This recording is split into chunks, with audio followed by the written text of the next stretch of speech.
The film is called Reacher. Actually, it's a TV series. They made a 8-hour movie and they broke it up into 8 parts.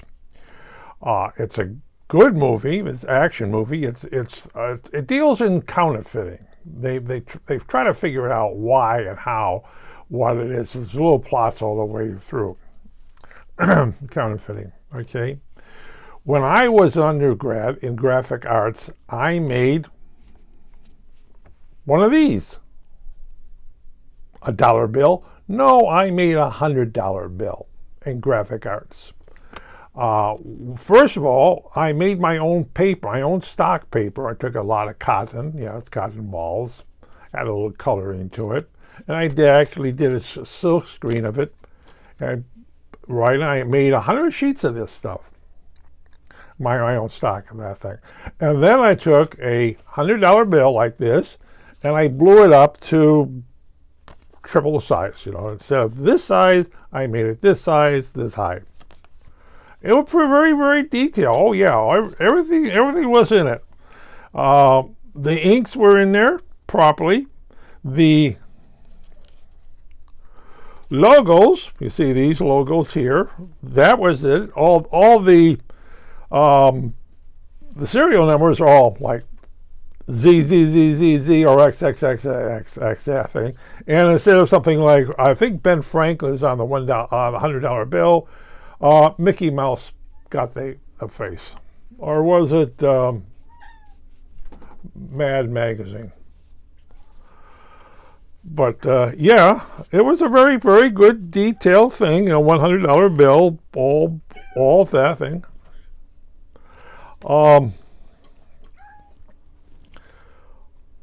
Was it perfect? Yes. Now, of course, as that thing, why a $100 bill? Well, $100 bills are used in drug trafficking, buying guns, and everything else. They're seen all over the world. One of the countries that makes counterfeit $100 bills happens to be North Korea. A pretty good job too. But our movie here is a little bit different. Our movie here is a guy in this thing, is a company is making $100 bills. They're counterfeiting $100 bills. But what they're doing is they're taking a single dollar bill, okay, from whatever they can get the source from, bleaching it out, removing the chemicals, the dyes here, then taking these, drying them out, putting them into a printing press, and basically roll this thing down and doing both sides of making $100 bills, all with roughly the same serial number. And then they would package these things up and send them down to Venezuela, which is, they would distribute it down there. Oh yeah. It was a beautiful plot. Well, what happened was the U.S. Coast Guard was cracking down on everything. And now they were seizing everything until somebody in the U.S. Congress defunded them. Defunded them? Does that sound like familiar? Oh yes, defunded them.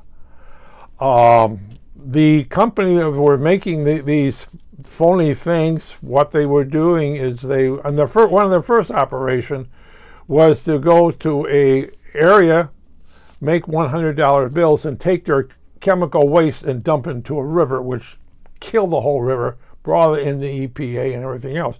But the guys on this thing were very simple. They simply killed the EPA officials. Bang, bang, bang, you're dead. Well, Reacher has a brother who was in Secret Service and undercover. He goes into this town, starts asking questions, looking around, and trying to figure it out. He knew he was going to be killed, so he left a little message, hide that thing, and then in his shoe, he left a telephone number of a person who handles the finance. But the whole thing is that Reacher basically breaks up the operation, gets the girl, right, buries his brother, right. and destroys all the bad guys. But in a real sense, it is very logical for making counterfeit. You take something like this, you remove the ink because it's the paper. It's the paper. You can't get the paper. It's a lock and key. In North Korea, they have a paper press that gives like 5,000 pounds per whatever it is, and they make paper like this, and then of course they have their own $100 bill, yeah, and they just pounce these out, and then they get to spread them all over Africa, Asia, and wherever else. I think they will even sell the stuff, for $1 million. They will take gold, silver, oil.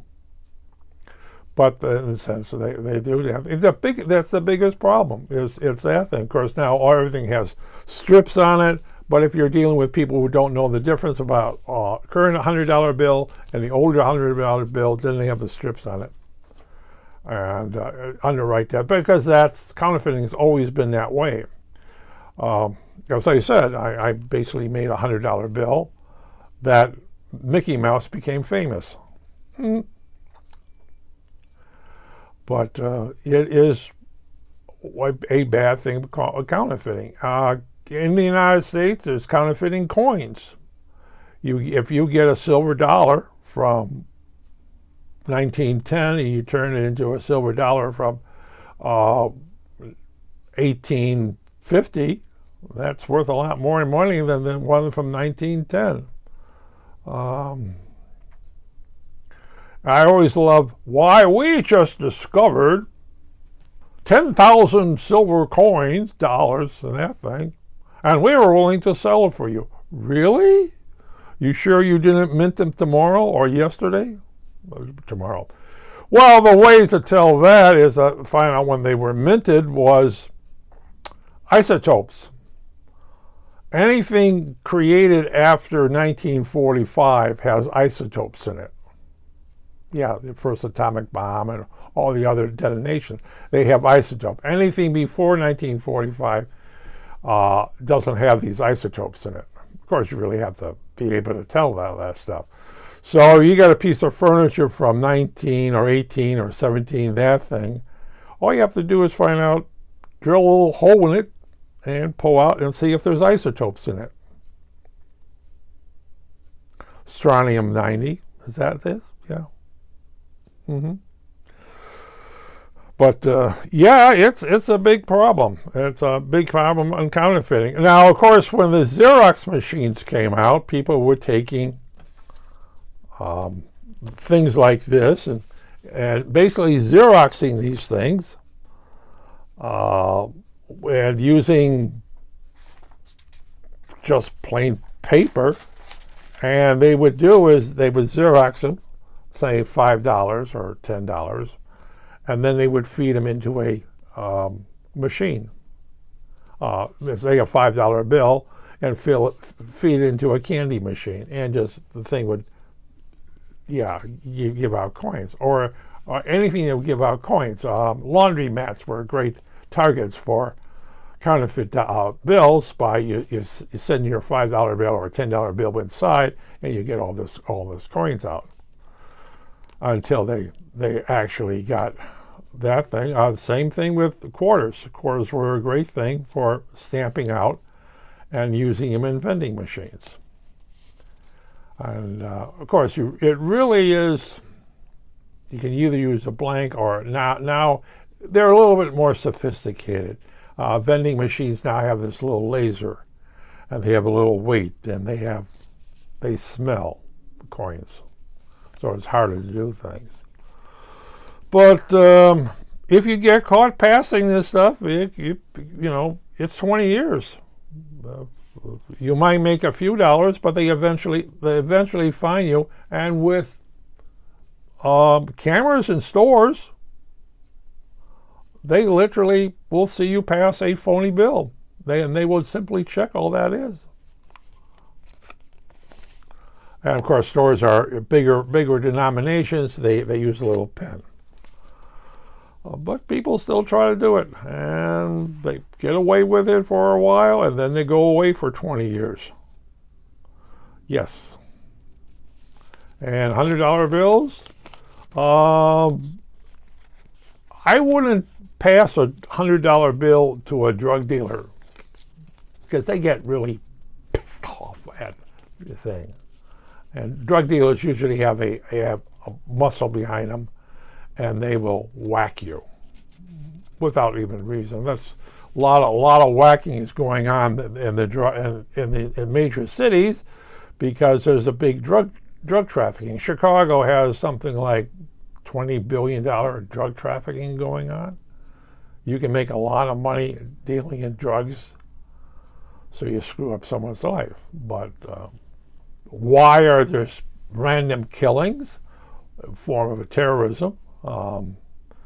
But it's a big drug trafficking stuff because all those nice little rich kids from the suburbs go into the cities. I knew a drug dealer back in the 90s, tells you how old I am, who got really pissed, mad if he was given counterfeit bills because now he's stuck with this stuff. And he gets it once, and the next time the user winds up with an overdose. Yes. Of course, you can't keep doing that, but they basically let out a word. You give him funny paper, and he puts you in the morgue. But that's what it is.